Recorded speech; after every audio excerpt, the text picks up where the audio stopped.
ঘূর্ণিঝড় শক্তির কারণে উত্তাল মেঘনা নদী। ভোলাসহ বেশ কয়েকটি অঞ্চলের নদীপথে দেওয়া হয়েছে ৩ নম্বর বিপদ সংকেত। ভোলা, মনপুরা, হাতিয়া সহ বেশ কয়েকটি অঞ্চলের নৌপথে ৩ নম্বর বিপদ সংকেত দেখিয়ে যেতে বলেছেন আবহাওয়া অধিদপ্তর।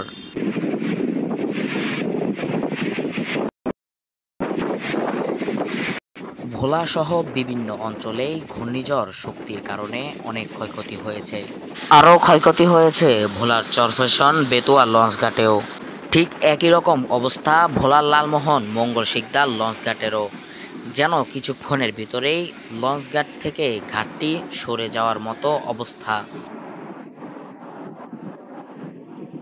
আবহাওয়া অধিদপ্তর তাদের ভেরিফাইড ফেসবুক পেজে এবং তাদের ওয়েবসাইটে জানান, আজ সন্ধ্যা নাগাদ আঘাত হানতে পারে উপকূলীয় অঞ্চলের দিকে ঘূর্ণিঝড় শক্তি।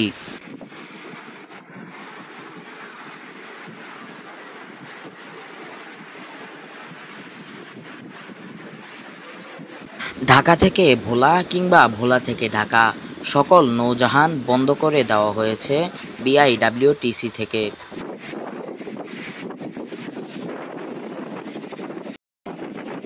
ইয়াসির রহমান, দিগন্ত, ভোলা। আপনারা দেখছেন সত্যের সন্ধানে দিগন্ত চ্যানেল।